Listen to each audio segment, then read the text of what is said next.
தணிகாசலத்தை சந்தித்ததை அகிலா நரேனிடம் கூறுகிறாள்.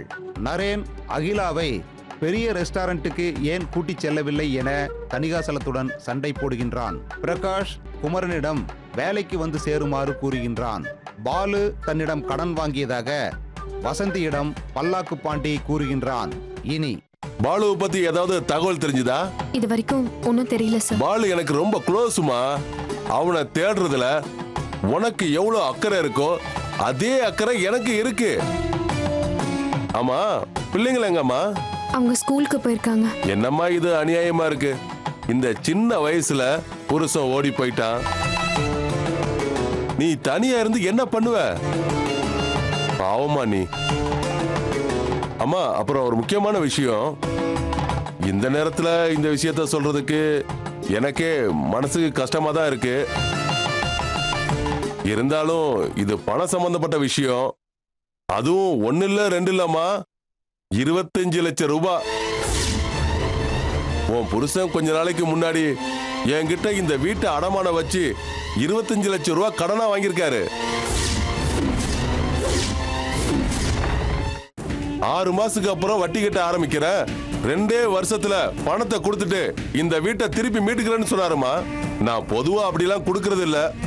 பாலு தம்பி நம்பகமான ஆளு, நல்லா சம்பாதிக்கிறாருன்னு நினைச்சு நானும் பணத்தை கொடுத்துட்டேம்மா. இதுவரைக்கும் வட்டி பணம் கூட வரல. பாலு சொன்ன மாதிரி செய்வார. இப்ப என்ன ஆச்சுன்னு தெரியலேன்னு பசங்களை விட்டு விசாரிக்க சொன்னேன். அப்பதாம்மா விஷயமே தெரிஞ்சது, நம்ம பாலு தம்பி காணாம போயிட்டாருன்னு. உன் புருஷன் இந்த வீட்டை அடமான வச்சுதான் இவ்வளவு பணத்தை என்கிட்ட வாங்கியிருக்காரு. இப்ப அவரை வேற காணல. அதனால உன் புருஷன் வாங்கின பணத்துக்கு நீ தான் ஜவாப்தாரி. இப்போ என்ன பதில் சொல்ல போற? நீங்க சொல்றது எதுவுமே என்னால நம்ப முடியல. நான் நம்பவும் தயாரா இல்ல. அப்ப நான் போய் சொல்றேனா? என் புருஷனுக்கு 25 லட்சம் ரூபாய் கடன் வாங்குற அளவுக்கு எந்த பண தேவையும் இல்ல. அதுவும் இந்த வீடு அடமான வச்சு அவர் வாங்க மாட்டாரு. அப்படி வாங்கியிருந்தா கண்டிப்பா என்கிட்ட சொல்லிருப்பாரு. ஏமா, உங்க 2 பேருக்குள்ள அவ்வளவு அண்டர்ஸ்டாண்டிங் இருந்திருந்தா உன் புருஷன் ஏமா இந்த வீட்டை விட்டு ஓடி போயிருக்க போறாரு? அவர் ஓடி போல, காணாம போயிட்டாரு. ஏமா, உன் புருஷனா குழந்தையா திருவிழாவுல காணாம போறதுக்கு உன்கிட்ட சொல்ல முடியாத அளவுக்கு ஏதோ ஒரு பிரச்சனை, அதனால பணம் தேவைப்பட்டிருக்கலாம்.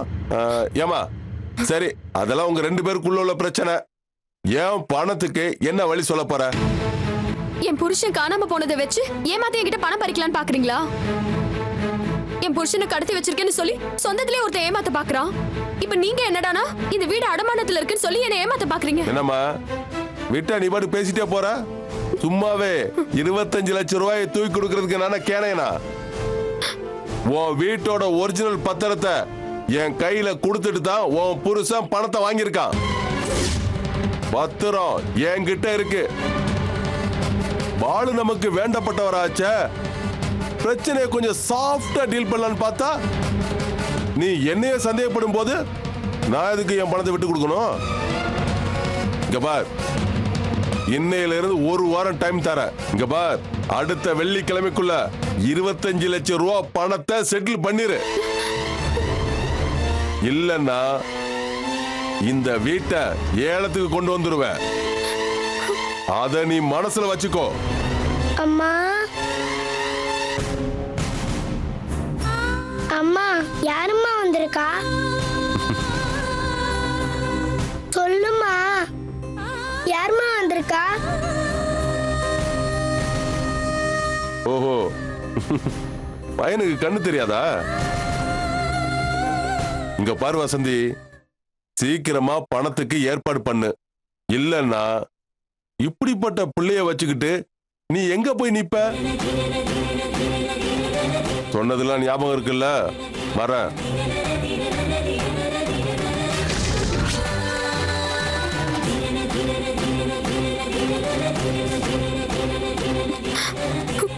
நவீன், நீ இங்கே உட்காந்துட்டு நான் இப்ப வந்துடுறேன். சரிம்மா.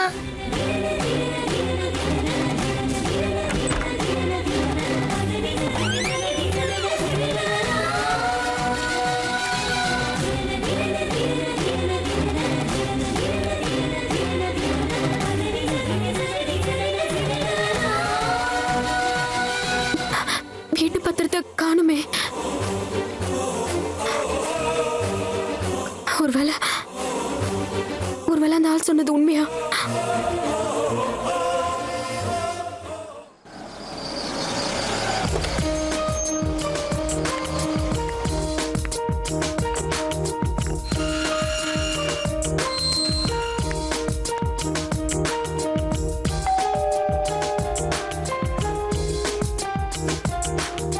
சம்பந்தி, வாங்க வாங்க உள்ள வாங்க. இந்த வரேன். வாங்க உட்காருங்க. நீங்க உட்காருங்க. என்ன சம்பந்தி, எதுவும் முக்கியமான விஷயமா? போன் பண்ணா நானே நேர்ல வந்திருப்பேன். அதெல்லாம் ஒண்ணும் இல்ல, கல்யாண நாள் தான் நெருங்கிடுச்சேன். இனிமே இந்த வீட்டுக்கும் அந்த வீட்டுக்கும் போக்குவரத்து நடந்துகிட்டே தானே இருக்க போகுது. அது சரி, அது சரி. வாங்க சம்பந்தி, வாங்க வாங்க. நல்லா இருக்கீங்களா? நல்லா இருக்கேன். வீட்ல எல்லாரும் நல்லா எல்லாரும் இருக்காங்க. நல்லா உட்காருங்க. ஒண்ணும் இல்ல, கல்யாண பத்திரிக்கை ப்ரூஃப் ரெடி ஆயிடுச்சு. அதை காட்டி ஓகே வாங்கிட்டு போலான்னு வந்தேன். நீங்க பார்த்தா போதாதா சம்பந்தி, நாங்க வேற பார்க்கணுமா? அப்படி இல்ல சம்பந்தி, கல்யாண பத்திரிகையில போடுற பேர் விஷயமா தான் பல கல்யாணத்துல பிரச்சனையே வருது. அப்படி எதுவும் ஆயிடக்கூடாது பாத்தீங்களா? என்னை பொறுத்த வரைக்கும் இந்த கல்யாணம் எல்லார் மனசும் சந்தோஷப்படுற மாதிரி நடக்கணும். எந்த வில்லங்கமும் வந்துடக்கூடாது. இனிமே நம்ம ரெண்டு குடும்பத்துக்கு நடுவுல எந்த பிரச்சனையும் வராது. ஒருத்தர் நல்லா புரிஞ்சுக்கிட்டோம். அதுலயும் நாங்க உங்களை நல்லாவே புரிஞ்சுக்கிட்டோம். ஆ, சம்பந்தி, பத்திரிக்கை கூட அடிக்க வேண்டாம், நீங்களே அடிச்சு தரேன்னு சொல்லிட்டீங்க. இவ்வளவு பெருந்தன்மையா நீங்க நடந்துக்கும் போது நாங்க இனிமே குறை சொல்ல என்ன இருக்கு சம்பந்தி? எதா இருந்தாலும் நீங்களே பார்த்து செய்யுங்க சம்பந்தி. அதுக்கு இல்ல சம்பந்தி, உங்க முன்னோர்கள் பேர்லாம் எனக்கு சரியா தெரியாது. அதெல்லாம் கரெக்டா இருக்கான்னு சரி பார்த்து சொல்லிருங்களேன். இந்தாங்க. சுதா, சம்மந்திக்கு குடிக்க ஏதா கொண்டு வாமா. ஐயோ, அதெல்லாம் ஒண்ணும் வேணாம். நீங்களே இருந்து பத்திரிக்கை ஒரு தடவை பாத்துருங்க. ஆமா, எங்க என் மருமக? நான் வந்திருக்கேன்னு தெரிஞ்சா ஓடி வந்துருவாளே, அவங்க இல்லையா? அவ ரூம்ல இருக்கா. அப்பா, எல்லாமே சரியா இருக்க மாதிரி எனக்கு படுது. நீங்களும் ஒரு தடவை பாத்துருங்க. நீ பாத்துட்டு இல்லப்பா, அப்புறம் நான் பாக்குறதுக்கு என்ன இருக்கு? எல்லாம் சரியா தான் இருக்கும். அப்படி இல்ல சம்பந்தி, வீட்டுல பெரியவங்க நீங்க. எங்க கண்ணுக்கு தெரியாத குறை உங்களுக்கு தட்டுப்படலாம் இல்லையா? அதுவும் இல்லாம கல்யாண பத்திரிக்கை வாழ்க்கையில ஒரு தடவை தான் அடிக்கிறோம். அதுல எந்த குறையும் வந்துடக்கூடாதுங்கிறது தான் என்னோட அபிப்பிராயம். அதனால பார்த்துட்டு சரியா இருக்கான்னு சொல்லிருங்களேன். சரி, பாத்துடுறேன்.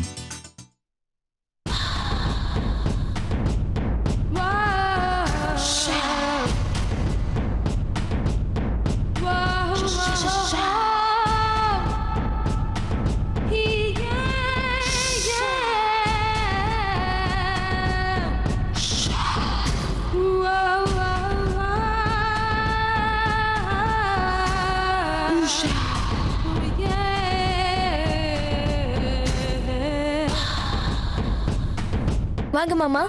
வாமா மருமகளே, நல்லா இருக்கியா? நல்லா இருக்கேன் மாமா. எனக்கு கொஞ்சம் தண்ணி கூட குடிக்க. மாமா, காஃபி டீ ஏதாவது? அதெல்லாம் ஒண்ணும் வேணாம்மா, என் மருமக கையால தண்ணி குடிச்சாலே போதும். சரி மாமா.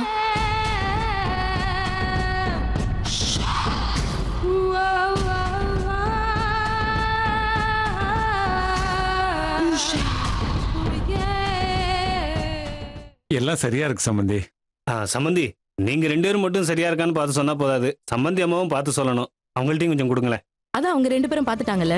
எத்தனை பேர் பார்த்தாலும் நீங்களும் பார்க்கணுமா? அதுதான் எனக்கு ரொம்ப முக்கியம். நான் இந்த வீட்டில் பயப்படுறது உங்க ஒருத்தருக்கு தான். நீங்க பார்த்துட்டு ஓகே சொல்லிட்டீங்கன்னா நேர எடுத்துட்டு போய் பிரஸ்ல கொடுத்துருவேன். இல்லைன்னா பத்திரிகை அச்சாய் வந்ததுக்கு அப்புறம் நீங்க என்ன சொல்லுவீங்களோன்னு நான் பயந்துகிட்டே இருக்க வேண்டியிருக்கும். என்ன நீங்க எப்ப பார்த்தாலும் என்ன குத்தி காமிச்சு பேசிட்டே இருக்கீங்க? ஐயோ, என்னென்ன சண்டை கோழி நினைச்சீங்களா? நான் அப்படிலாம் ஒன்றும் சொல்லல.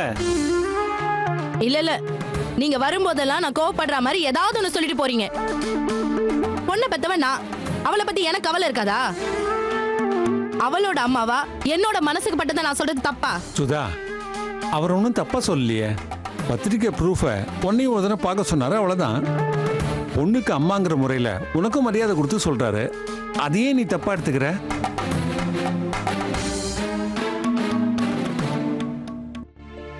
என்னவோ, என் நேரம் சரியில்லை. நான் எது பண்ணாலும் தப்பா தான் தெரியுது. வெளியில இருக்கவங்கன்னு இல்ல, வீட்டுல இருக்கவங்களே என்ன தப்பா தான் நினைக்கிறாங்க. அம்மா, சும்மா இருக்க மாட்டேன். பிரச்சனையை மறுபடியும் ஆரம்பிக்கிறியா? சொன்னேன்ல, இப்பதானே சொன்னேன் எனக்கு நேரமே சரியில்லைன்னு. நான் பெத்த பொண்ணு என் மேலதான் தப்புன்னு நினைக்கிறா. இங்க பாருங்க, கல்யாணம் வரைக்கும் நான் வாயே திறக்கல. நீங்களாம் சேர்ந்தே கல்யாணத்தை நடத்துங்க. சம்பந்தி, நீங்க ஒன்றும் தப்பா எடுத்துக்க வேணாம். சுதா நல்ல பொண்ணு தான். அவ எப்பவும் இப்படி வெடுக்குன்னு பேசுறவ இல்ல. அகிலா கல்யாணம் நின்று போனதுல இருந்தே அவ மனசுல ஒரு கவலை, இனம் புரியாத பயம். அதனால தான் அவ இப்படி பேசுறா. நீங்க எதையும் மனசுல வச்சு கூடாது. சரி சம்பந்தி, அப்ப நான் கிளம்புறேன். பத்திரிகையை பிரஸ்ல கொடுத்துடலாம்ல? கொடுத்துடலாம் சம்பந்தி. என்னம்மா அகிலா, நீ கல்யாண பத்திரிகை ப்ரூஃப் ஏதாவது பார்க்கணுமா? இல்ல, அப்பாவும் தாத்தாவும் பார்த்துட்டாங்கல்ல மாமா, அதுவே போதும். நான் ஏன் பார்க்கணும்? சரி சம்பந்தி, நான் கிளம்புறேன். சரி, இந்தாங்க. வரேன் சம்பந்தி. வாங்க. வரேம்மா. சரி மாமா.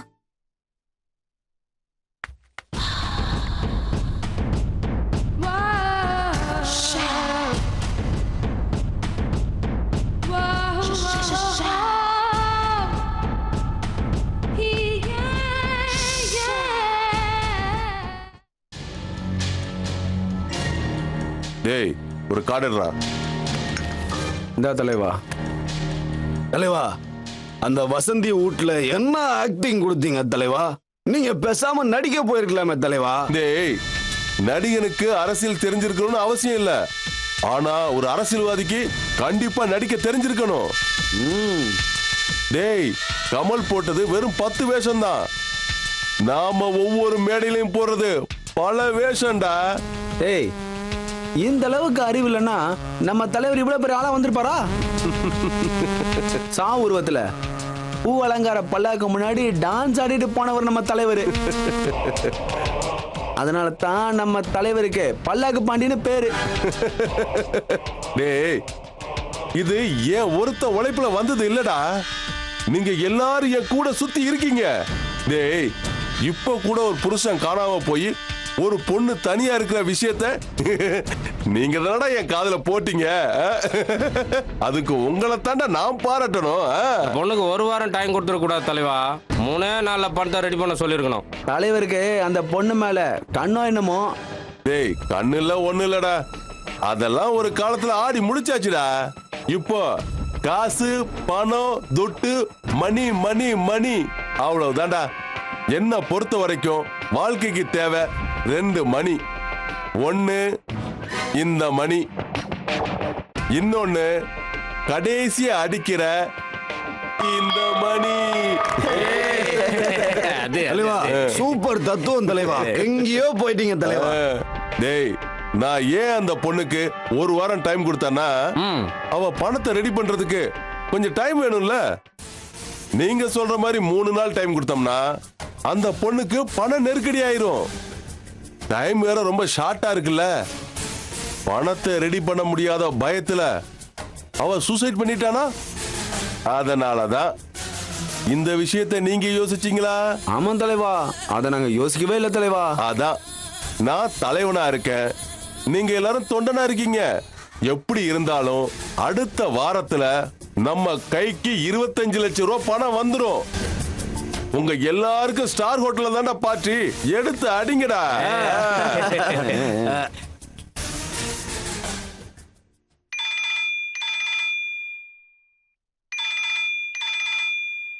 மாயா, உன் செல்ல அடிச்சிட்டு இருக்கு பாரு.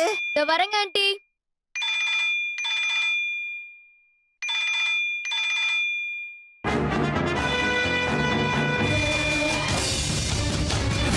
பிரேம், கால் அட்டெண்ட் பண்ணாத.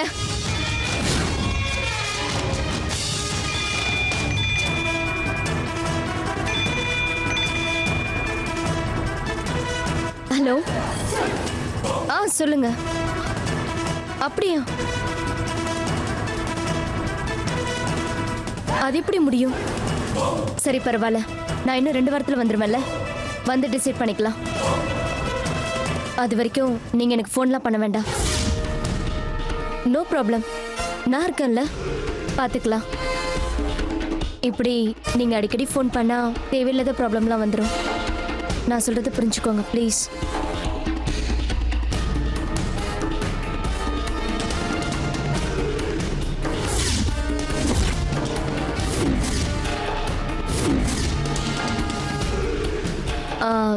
ஓகே பிரேம், எனக்கு கொஞ்சம் வெளியில வேலை இருக்கு. டி எஸ்டேட் டெண்டர் விஷயமா சில பேரை மீட் பண்ண வேண்டியது இருக்கு. நம்ம ஈவினிங் மீட் பண்ணுவோம். நிலுமாயா, இப்போ உங்ககிட்ட போன்ல பேசினது யாரு? ஏன் கேக்குற?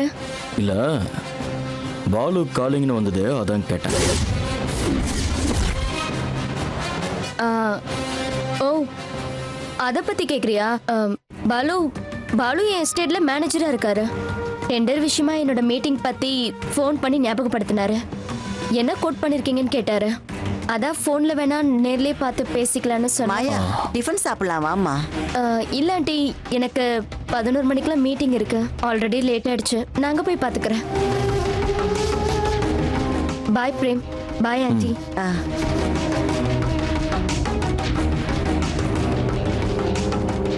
டிஃபன் சாப்பிடாமலே ஓடுறா பாரு. இந்த சின்ன வயசுலயே ரொம்ப பொறுப்பா இருக்கா. வாழ்க்கையை அனுபவிக்க வேண்டிய வயசுல எப்படி ஓடிட்டு இருக்கா பாரு. மாயா நடவடிக்கை எல்லாம் எனக்கு ரொம்ப விசித்திரமா இருக்குமா. அவளை என்னால புரிஞ்சுக்க முடியல. தாய் இல்லாம வளர்ந்த பொண்ணு, அவளே சிற்பி அவளே சிலைங்கிற மாதிரி வாழ்க்கையோட ஒவ்வொரு கட்டத்தையும் அவளே அமைச்சிட்டு இருக்கா. மாயா ரொம்ப வளர்ந்துட்டா இல்ல.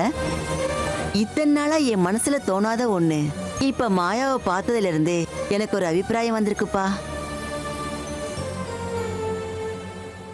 என்னம்மா சொல்ல வர? மாயா உன் மாமன் பொண்ணு தானே, உனக்கு அவ முறை தானே. அவளை நீ ஏன் கல்யாணம் பண்ணிக்க கூடாது?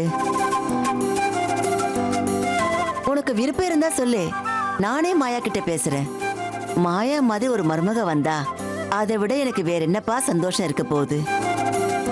உனக்கு அவ நல்ல மனைவியா இருப்பா, உன் எதிர்காலமும் நல்லா இருக்கும். எத்தனை நாளைக்கு தான் இப்படி அடிமையா சம்பளத்துக்கு வேலை செஞ்சுக்கிட்டு இருப்ப? அவளை நீ கல்யாணம் பண்ணிக்கிட்டா எஸ்டேட் முழுக்க உன் பொறுப்புல வந்துடும். உனக்கு கீழே நிறைய பேர் வேலை பார்ப்பாங்க. போதும், நிறுத்துமா. சொல்ல வேண்டியதெல்லாம் சொல்லிட்டியா, இல்ல வேற ஏதாவது பேலன்ஸ் இருக்கா? என் மனசுல என்ன இருக்குன்னு தெரியாம நீ பாட்டுக்கு பேசிக்கிட்டே இருக்க. மாயாவை கல்யாணம் பண்ணிக்கணுங்கிற எண்ணம் எனக்கு எப்பவுமே கிடையாது. எனக்கு மட்டும் இத்தனை நாள் இருந்துச்சா என்ன? அவளை நேரா பார்த்த பிறகுதான் இப்படி ஒரு அபிப்பிராயம் வந்திருக்கு. அதே மாதிரி உன் மனசுலயும் ஒரு எண்ணம் வந்திருக்கும் இல்லையா? அப்படிலாம் என் மனசுல என்னைக்குமே தோணாது. எனக்கு கல்யாணம் பண்ணிக்கணும்னு தோணுச்சுன்னா என் மனசுக்குள்ள இருக்கிற அந்த பொண்ணை பத்தி நான் சொல்றேன். அவளை நீ எனக்கு கல்யாணம் பண்ணி வச்சா போதும். ஏய் பிரேம், யாருடா அது? எனக்கே தெரியாம இத்தனை நாளா என்கிட்ட சொல்லவே இல்லை. அதுக்கான அவசியம் வரலமா. வரும்போது அவசியம் நான் உன்கிட்ட சொல்றேன். அப்போ நானே அந்த பொண்ணை உன் முன்னாடி கொண்டு வந்து நிறுத்துறேன். எனக்கு என்னமோ நீ மாயாவை கல்யாணம் பண்ணிக்கிட்டா உன் வாழ்க்கை நல்லா இருக்கும்னு தோணுதுப்பா. சொந்த மாமா பொண்ணு, நம்ம கண்ணு முன்னாடி வளர்ந்த புள்ள. அவ நிறைய சொத்து வேற இருக்கு. சொத்து மனுஷனுக்கு எப்பவும் சந்தோஷத்தை தராதுமா. கட்டிக்க போற மனசுதான் முக்கியம். மனசை பார்த்து கல்யாணம் பண்ணிக்கிற வாழ்க்கை தான் சந்தோஷமா இருக்கும். நானும் அப்படிப்பட்ட ஒரு வாழ்க்கையை தான் தேடிக்கிட்டு இருக்கேன். அதெல்லாம் சரிப்பா. அவ யாருன்னு சொல்லு. அதான் நேரம் வரும்போது சொல்றேன்னு சொன்னேன்ல. சரி, டிஃபன் எடுத்து வை. சரிப்பா.